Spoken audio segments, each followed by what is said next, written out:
তারপর সাপটা আর দেখতে পেতাম না। একদিন ঘুম ভেঙে দেখি, বাবা, ঘরের মধ্যে একটা বিরাট সাপ। নামে বসে পড়লাম। কিছুক্ষণ পর সেই সাপটাকে আর ঘরের মধ্যে দেখতে পেলাম না। ঠাকুরের কথা টা উপলব্ধি তখন করলাম। কারণ ঠাকুর বলতেন, আমাকে যে ডাকবে তার কুষ্টি ও ওলট পালট করে দেব। জ্যোতিষ কি বলল, কুষ্টিতে কি লেখা আছে তা নিয়ে একদম ঘাবড়ে যাবেন না। সব সময় নামময় হয়ে থাকবেন, ঠাকুরের দিকে তাকিয়ে থাকবেন। আর সব বাধা কখন যে কেটে যাবে আপনি নিজেই বুঝতে পারবেন না। তাই সেদিন তিনি বলছেন যে, আবার এই আচার্যদেবকে কি বলা হয় জানেন? আচার্যদেবকে বলা হয় অগ্নিমুখ। তার মানে তিনি হলেন অগ্নির প্রতীক।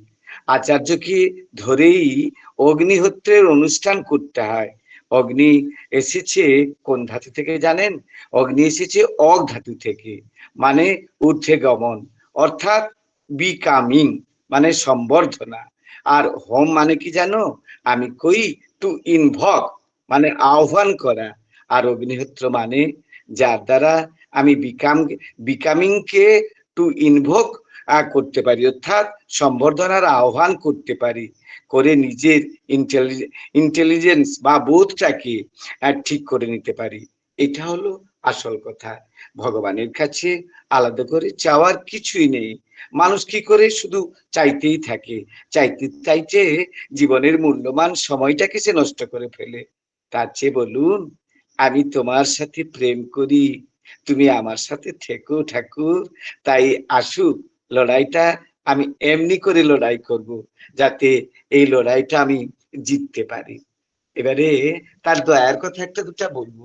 সেদিন কি হয়েছে না, এক যুবক এসে ঠাকুরের কাছে পৌঁছে, আচার্য দেবের কাছে পৌঁছেছে। বলছে, দাদা, আপনার দয়ায় আমার সব বিপদ কেটে গেছে। তখন আচার্য একটু স্মিত হাসলেন। তিনি বললেন যে, আমি এখনই প্রার্থনা করে রাখছি যে দয়া পেয়ে তুমি বেটা ঠাকুরকে ভুলে গেছো, বিপদ যেন তোমার দ্বিগুণ হয়ে তোমার ঘাড়ে এসে পড়ে। হ্যাঁ, ঠাকুর তো দয়াময়, তিনি তোমায় ক্ষমা করবেন। তাই আমি এইটুকুই বললাম। তখন একজন কর্মী, সে দীক্ষা নেওয়ার আগে পর্যন্ত খুব মানে দুর্ধর্ষ প্রকৃতির লোক ছিল। মানে সে যে কত খারাপ কাজ করেছে তার ঠিক নেই। সে এলাকায় সে ভীত সন্তুষ্ট করে রাখতো সব মানুষগুলাকে। তার সঙ্গে এক মঠাধীশ সন্ন্যাসী আলাপ হচ্ছে। সন্ন্যাসী সেই দুর্ধর্ষ লোকটা পরে ঠাকুরের দীক্ষা নিয়েছিল। আর সন্ন্যাসী তাকে কটাক্ষ করে বলছেন, কিরে, সবাই বলে তুই নাকি এখন একদম সাধু সন্ত হয়ে গেছিস। দাদাটি উল্টে সেই সন্ন্যাসীকে জিজ্ঞেস করছেন, আচ্ছা বাবাজি, গারস্থ জীবনে আপনার নাম কি ছিল, বাড়ি কোথায় ছিল? সন্ন্যাসী বিব্রত হয়ে বললেন, এই না না না না, ওসব কথা আমি বলতে চাই না, পূর্বাশ্রমের কথা আর বলতে নেই। তখন সেই কর্মী বলছেন, কিন্তু আপনি আমার নামটা তো জানেন, যা ছিল তাই আছে। এই একই এলাকায় যেখানে আমি এককালে এত কুকর্ম করে বেরিয়েছি, সেখানেই বসে আজ আমি বুক ফুলিয়ে ঠাকুরকে নিয়ে ভালোর পথে চলছি। তাহলে বুঝুন আমার ঠাকুরের কি ক্ষমতা। তখন এইসব কথা বলার পরে সেই সন্ন্যাসী ঠাকুর মাথা নিচু করে চলে গেল। আরেকটা বারে জলজন্ত ঘটনা। একজন যুবক চাকরি বাকরি করতো, কিন্তু তার একটা বিরাট নেশা ছিল, মদের নেশা। মদের নেশায় এমন ভাবে সে নিজেকে জড়িয়ে ফেলেছিল, কোথায় কোন দিন নর্দমার ধারে পড়ে থাকতো, আর বাড়িতে যখন আসতো বক বক করে আসতো, টলমল করে আসতো। তখন তার পরিবার তাকে ছেড়ে চলে গেছে। আর সে চাকরি করেছিল, চাকরি থেকেও তাকে মানে বিদায় নিতে হয়েছে। কারণ এইভাবে যদি সব ক্ষেত্রে কর্মক্ষেত্রেও বক বক করবে, আর তখন তার উপরওয়ালারা কেউ তাকে এটাকে মেনে নিতে পারবে না। তাই তার অস্তিত্বটা দিনের পর দিন বিপন্ন হয়ে পড়েছে। সে এসেছে, আচার্য বলছেন, সে এসেছে একদিন আমার কাছে।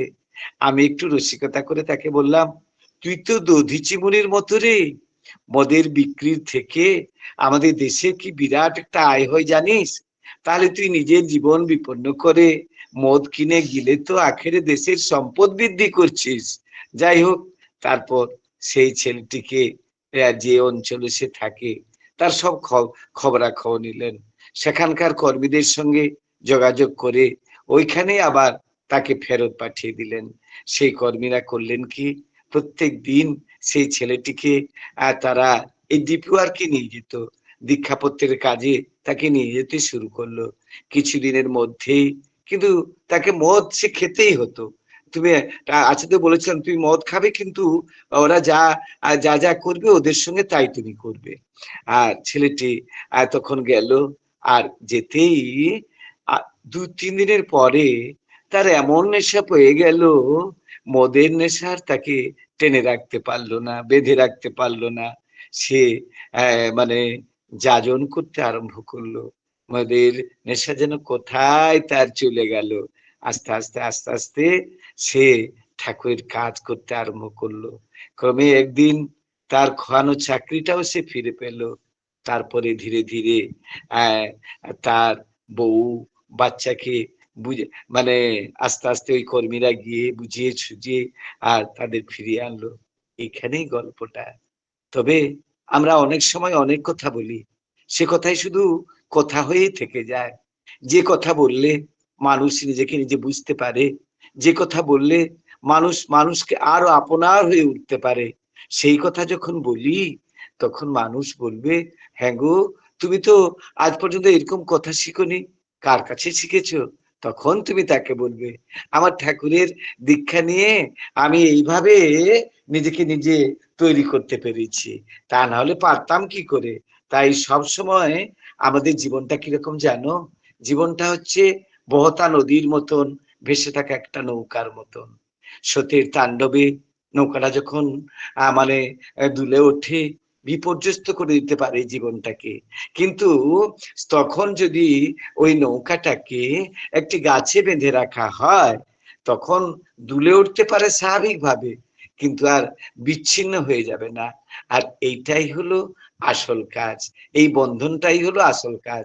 প্রত্যেকের জীবনে এই বন্ধনটা অত্যন্ত জরুরি। তাই এই বন্ধনটা করার আসল কাজ হচ্ছে দীক্ষা নেওয়া। দীক্ষা নিলেই এই বন্ধনটা আরো সুদৃঢ় হয়ে ওঠে। তাই সেদিন কি হয়েছে, একটি যুবক, ঠাকুর তখন ছিলেন, ছুটে গেছে তার কাছে, ছুটে গিয়ে বলছে, আচ্ছা, আমি নিজেও পড়াশোনা করে একটি কর্মসংস্থানের ইয়ে করেছি, আর আপনারা যেখানে, আপনাদের লোক যেখানে থাকে, এই ভাই, তুমি শিক্ষিত মানুষ, তুমি দীক্ষা নাও। আচ্ছা, দীক্ষাটা আমি নেব কেন বলুন তো? আবার সরাসরি প্রশ্ন। আমি নিজের মানে অধ্যয়ন করে পড়াশোনা করেছি, নিজের এই ইয়ের বলে আমি চাকরিও পেয়েছি, এখন আমি প্রচুর ছেলে মেয়েদের পড়াচ্ছি, তারাও আমার হাত থেকে আমাকে কত ওরা শ্রদ্ধা করে ভক্তি করে, আর আপনার লোকেরা বলে দীক্ষা দীক্ষা। তখন ঠাকুর বলছেন, বাবা, আপনি কত বড় মানুষ, আমি তো মেট্রিকটাই পাস করতে পারিনি, আপনাকে আমি কি বলবো বলুন তো? আপনি কত বড় শিক্ষিত মানুষ, আর কত জ্ঞান অর্জন করেছেন, আমার তো এসব কিছুই না, আমি তো মেট্রিকটাই পাস করতে পারিনি। তবে দাদা, একটা কথা বলবো, না কি বলেন? না, আপনি যখন রাস্তায় হাঁটেন, তখন বা স্কুলে যাচ্ছেন, তখন যদি আপনার চোখে একটা পোকা পড়ে যায়, তখন আপনি কি করেন? না, কি করবো তখন? যদি পাশে কেউ থাকলে তাকে বলতাম, ভাই, একটু আমার চোখটা দেখো তো কি পড়ে গেল। যদি কেউ না থাকে, তাহলে কোন রকম হাতাতে হাতাতে দোকানের কাছে গিয়ে বলছি, দাদা, একটু আমার চোখটা দেখেন তো। কেন? আপনার একটু ডিগ্রি, ডিপ্লোমা, আপনার একটু অর্থ আপনাকে সাহায্য করলো না, তার আপনার পাশে কেউ থাকলো না, আর তাহলে আপনার এগুলা তো কিছু কাজেই লাগলো না। আপনাকে একজনের কাছে যেতেই হয়, যে চোখটাকে, যে চোখ সবকিছু দেখছিল, সেই চোখটা বন্ধ হয়ে গেছে তাকে মানে দেখবার, সবাইকে দেখবার জন্য। তাই নয় কি? এই মূর্খ আমার মেট্রিকটা পাস করেনি, আমার চিন্তাধারা কিন্তু এইরকম। তখন সেই উদ্ধত মানে শিক্ষিত যুবকটি স্তব্ধ হয়ে গেল। জি, আমি তো এরকম করে কোনোদিন এই কথা ভাবিনি। আপনি তো ঠিকই বলছেন। আমি আমার অহং বলে নিজেকে খুবই গর্ব করছিলাম। কিন্তু যখনই আমি কোনো বিপদে পড়ি, তখন একজনের সাহায্য নিতে হয়। যখন আমি রোগগ্রস্ত হয়ে পড়ি, তখন ডাক্তারের সাহায্য নিতে হয়। এগুলাতে কোনো আমার কাজে লাগে না। তখন তার পায়ে পড়ে গেলেন। ঠাকুর, আমাকে আপনি বাঁচান ঠাকুর।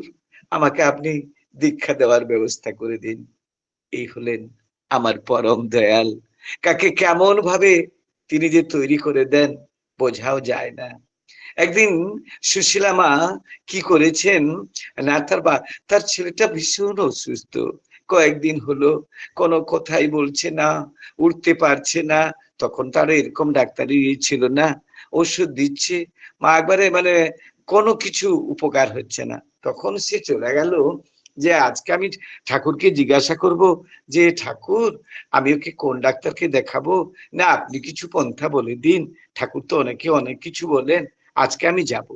তাই সে ছুটে গেল। আর ঠিক মানে ইয়ের সময় তখন ঠাকুর পায়চারি করছেন।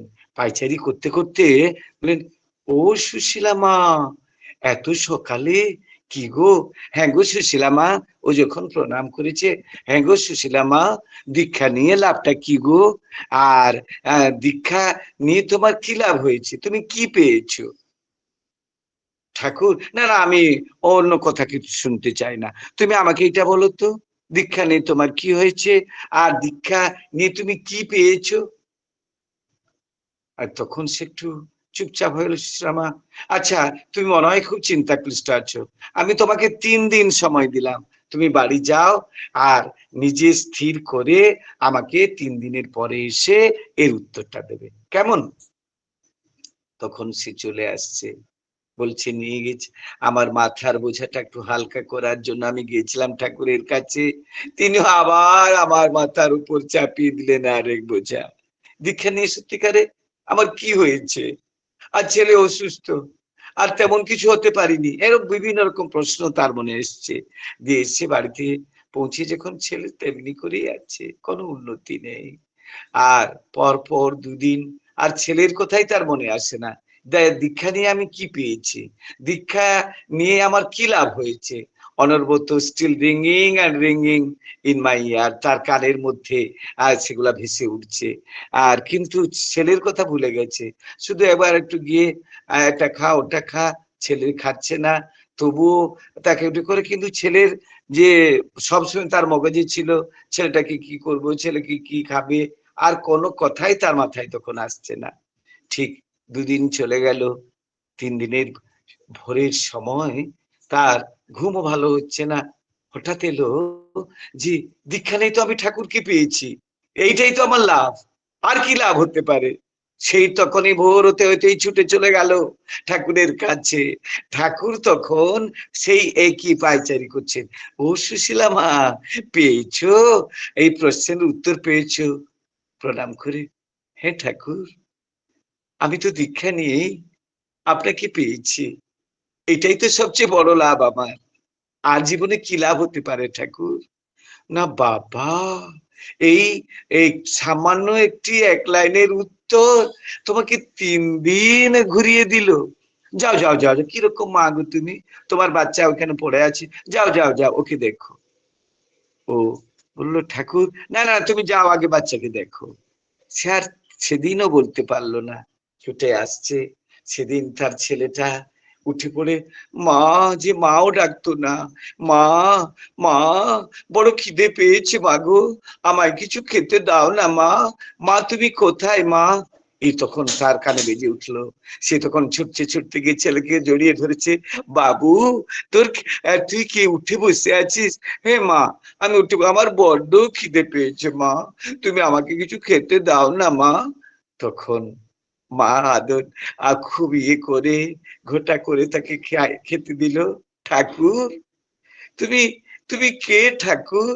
3 দিন আমাকে বসিয়ে দিলে, কোনো কথাই শুনতে আমি ছেলের কথা ভাবতে পারিনি, আর তুমি আমাকে এইভাবে করে আমার ঠাকুরকে, আমার ছেলেকে তুমি ঠিক করে দিলে। কে ঠাকুর তুমি?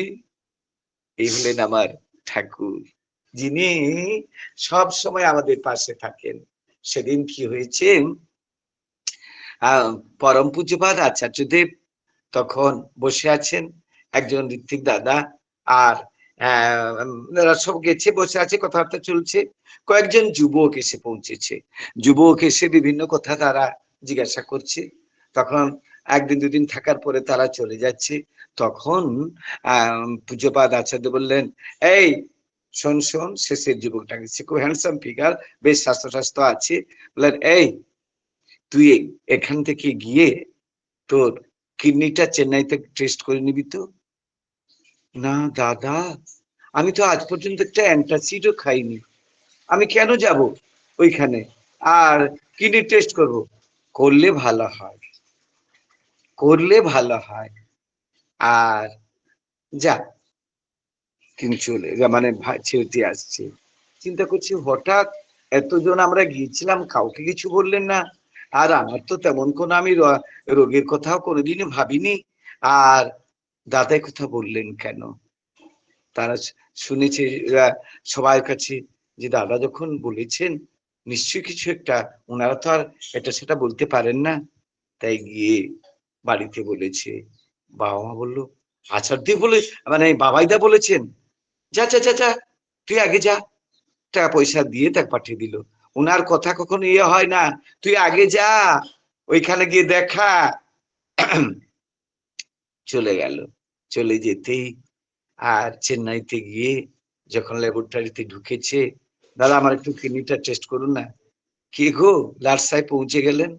আজ সে বললো যে প্রেসক্রিপশন দেখাও। না প্রেসক্রিপশন নেই। না, এটা কি হ্যালির জায়গা?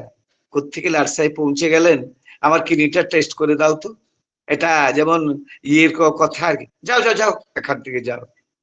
প্রেসক্রিপশন নেই, কোনো ডাক্তারের কোনো ইয়ে নেই, আমি এমনি করে তোমার কিডনি টেস্ট করে দেবো, যাও। কি ধরনের ছেলে বাবু এরা সব। আর তখন সে বসে গেল। তার পাশে একজন মানে বসে, তার অ্যাসিস্ট্যান্ট বসছে। কে বলেছে তোমাকে কিডনিটা টেস্ট করতে, সে জিজ্ঞাসা করলো। আর সে পাশে যে বসছে, না আমার দাদা বলেছেন, তিনি দেয়াঘরে থাকেন। আমার দাদা বলেছেন যে, কি কোন দাদা? না বাবাইদা, তখন বাবাইদা ছিলেন। আমার পরম পূজনীয় বাবাইদা বলেছেন তোমার কিডনিটা টেস্ট করা করলে ভালো হয়। তখন সে ঠাকুরের দীক্ষিত। তখন তার যিনি হেড ছিলেন তাকে জিজ্ঞাসা করলেন, আচ্ছা ও যখন চাইছে আর কিডনি টেস্ট করতে, আমরা ওর কিডনি টেস্ট করে ও টাকা দেবে, ফি জমা দেবে, আর কিডনি টেস্ট করে, তাতে অসুবিধাটা কি? আর ওকে যে পাঠিয়েছেন, উনি সহজ মানুষ নয়, উনি কোনো প্রেসক্রিপশন দেন না, ওনার মুখের কথাই আসল প্রেসক্রিপশন। আর আপনি করলে অসুবিধা কি? না আপনি বলছেন করতে। তখন ডাক্তারদের সঙ্গে তারা ইয়ে করে, তারা তখন ল্যাবটা মানে ইয়েতে নিয়ে গেল। নিয়ে গিয়ে যখন ওটিতে নিয়ে গিয়ে যখন কিডনি টেস্ট করছেন ডাক্তার এসে, তখন দেখা গেল তার ডান পাশের কিডনিটা পুরো নষ্ট হয়ে গেছে, আর ধীরে ধীরে পচন শুরু হয়ে গেছে। তখন তাকে সেভাবে ঠিকঠাক করে দিয়ে তারা ডাক্তার এসে বললেন, ওই ছেলেকে মানে ওকে ইমিডিয়েট বলো, ও যদি আর কিডনি মানে বাঁচার ইচ্ছা থাকে, তাহলে ওকে ইমিডিয়েট ওইটা কেটে ফেলে দিতে হবে। আর কি ওটাকে ফেলে দিয়ে তারপরে ওকে অপারেশন করে ঠিক করে দিলে একটা কিডনি তো বহুদিন চলে। এই কথা শুনে ফেলেছে তো হাও হাও করে কাঁদতে লাগলো। বললাম এখন কি করব, কোথায় যাব? তখন সে আচার্যদেবের মানে বর্তমানে আচার্যদেবের কাছে ফোন করেছে, দাদা ডাক্তাররা এইভাবে আমাকে বলছে, দাদা আমি এখন কি করব দাদা? না, ডাক্তাররা যা কয় তাই করা লাগে। আর শোন, একটা কিডনিতে বহুদিন মানুষ বেঁচে থাকে, ডাক্তারের পরামর্শ নেওয়া ভালো। না তা বেশি কিছু বললেন না, ডাক্তাররা যা কন তাই করা লাগে।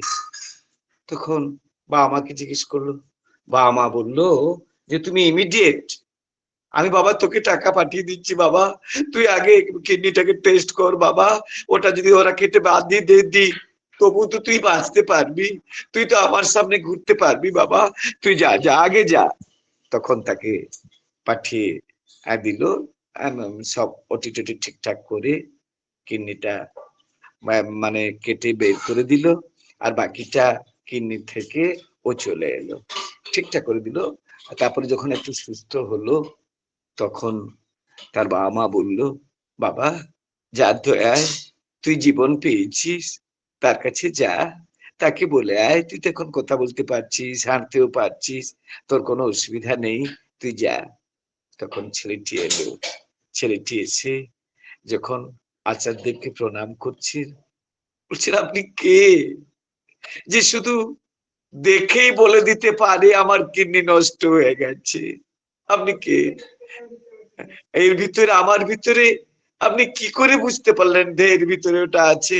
বাইরে অঙ্গ প্রত্যঙ্গ দেখে মানুষ বলতে পারে কোথায় কেটে গেছে, কোথায় ভুলে গেছে, কিন্তু আমার ভিতরে যে কিডনিটা নষ্ট হয়ে গেছে আপনি কি করে বলতে পারলেন? তখন তিনি বললেন, পরম পিতা যখন যেটা কন আমি তাই কই, আমি জানি না, আমি বুঝি না, পরম পিতা আমার মুখ দিয়ে যখন যেটা কন আমি তাই কই, বাস, কোনো চিন্তা নেই।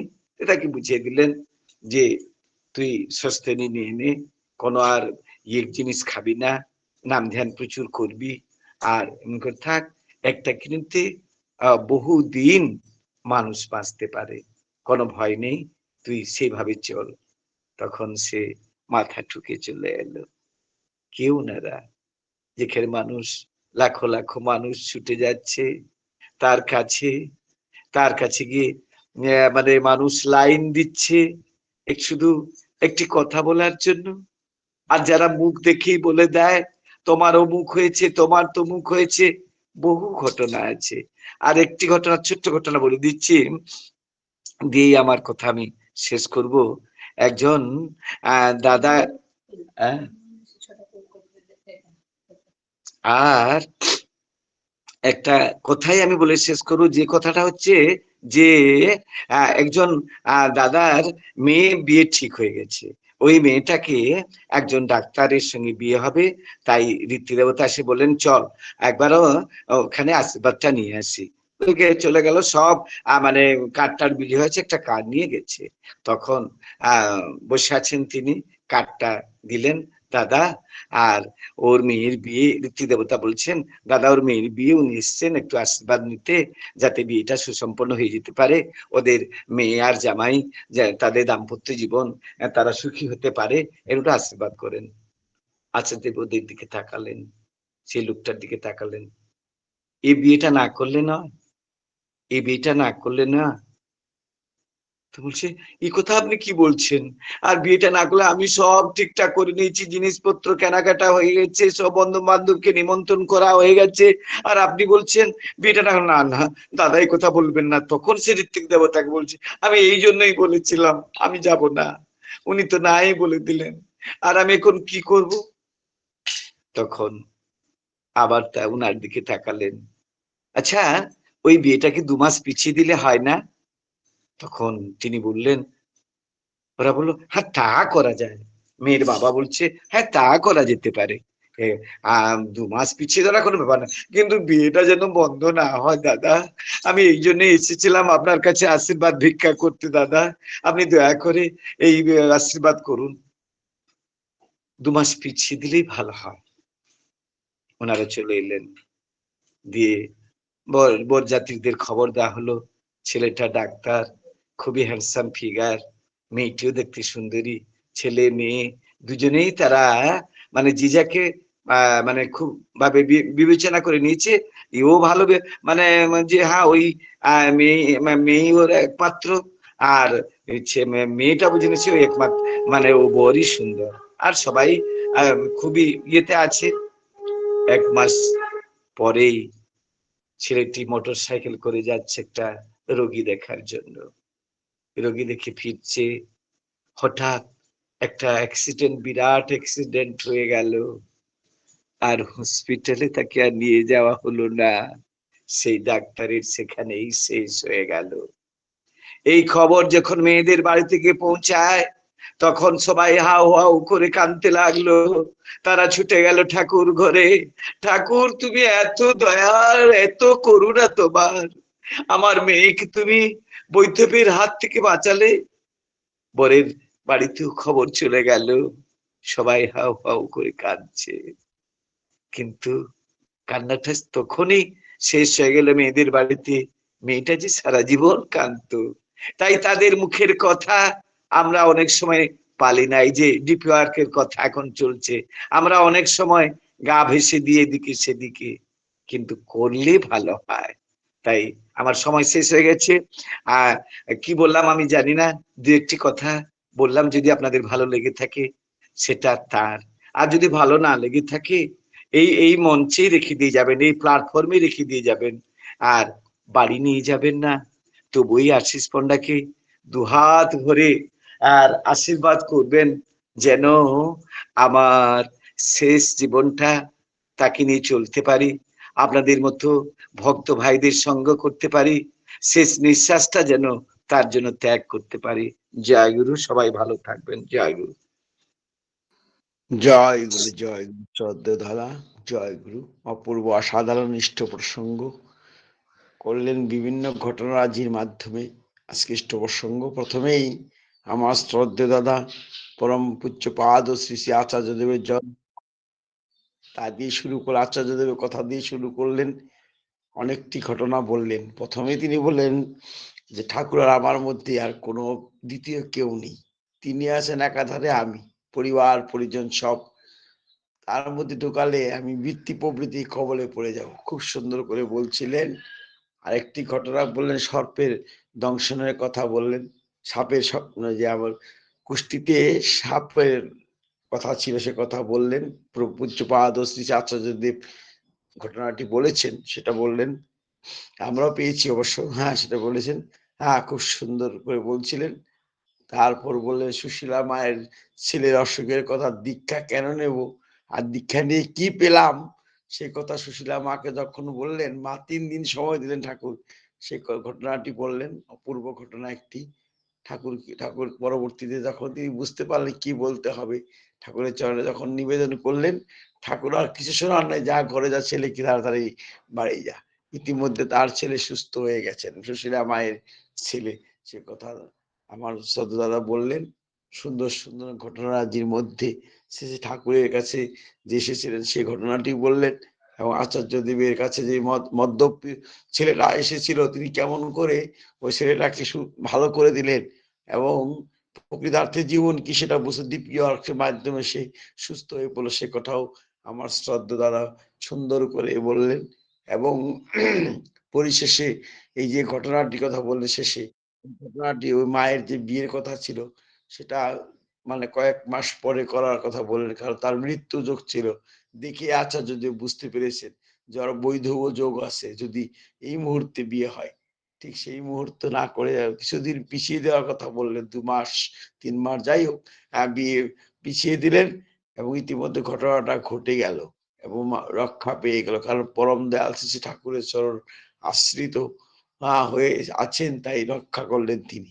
এই যে বিভিন্ন ঘটনারাজির মধ্যে তার মূলত একটাই উদ্দেশ্য, আমরা যেন তার হয়ে উঠতে পারি। তারা তো আমাদের সবসময় মঙ্গল চান, আর মঙ্গল দ্বারা তখনই দণ্ডিত হন যখন সেই মঙ্গলটাকে আমরা নিজের মতো করে করি, তাদের দেওয়া বিধিবিধান মেনে না চলি। তারা যেভাবে চলতে বলতে বলে ঠিক সেইভাবে যে চলি এবং তাদের মতো নিয়ে চলি। যে কিডনির কথাটা বলছিলেন, যে কিডনি, যে ছেলেটার কিডনি দেখেই বুঝতে পারলেন কিডনি কথা, তারা সব কিছু দেখতে পারেন। আচার্য পরম্পরার মধ্যে এমন এক শক্তি আছে, পরম দয়াল শ্রী ঠাকুরের উপর নিজের আশিস আছে, যে আমি আমার সৃষ্টি বরদা আমিও তাই। ঠিক তেমনি করে এরা পরবর্তীকালে আচার্য পরম্পরার মধ্যে তিনি জীবন্ত হয়ে আছেন। সব দেখতে পান কার কি বিপদ ঘনিয়ে চলছে, শুধু তাকে ভালোবাসতে হবে। ওই আমরা তাকে ভালোবেসে জীবনের পথে তাকে নিয়ে আঁকড়ে ধরে জীবনের পথে যদি চলি, প্রতি প্রত্যেকে সার্থক হয়ে উঠবে। এই যে ঘটনারাজি, বিভিন্ন ঘটনারাজি দ্বারা বলেন পরম পূজ্যপাদ আচার্যদেব যে বলেন, প্রতি প্রত্যেককেই বলার একটাই উদ্দেশ্য, যে ইষ্ট প্রেম যেন আমাদের মধ্যে হয়ে উঠে, আমরা যেন সব সময় ইষ্ট প্রেমে আপ্লুত হয়ে থাকি, তাকে ভালোবেসে জীবনের পথে চলি। তিনি আমাদের একমাত্র মানে লক্ষ্য হোক, তাকে নিয়ে আমরা জীবনে পথে চলি, এই একটা উদ্দেশ্য। আর তার জন্যই বিভিন্ন ঘটনারাজি তিনি আমাদের কাছে বলেন, হ্যাঁ সবসময় বলেন, বলে চলেছেন, আজ প্রত্যেক দিন তিনি বলেন। অসাধারণ ইষ্ট প্রসঙ্গ করলেন আমার শ্রদ্ধা আশিস দাদা, পরম পিতা আর্চিচরণ আমার শ্রদ্ধা আশিস দাদার, উনার পরিবার পরিজনের প্রতি প্রত্যেকেরই সর্বাঙ্গীন মঙ্গল প্রার্থনা করি, প্রভুর চরণে প্রার্থনা করি উনারা যেন প্রতি প্রত্যেকেই সুখে শান্তিতে আনন্দে ভরপুর হয়ে থাকেন এবং তাকে ভালোবেসে আরো থেকে আরো তোর হয়ে উঠুন, এই একান্ত প্রার্থনা তারই চরণে। জয় গুরু। শ্রদ্ধা দাদা, খুব ভালো থাকবেন। জয় গুরু, জয় গুরু।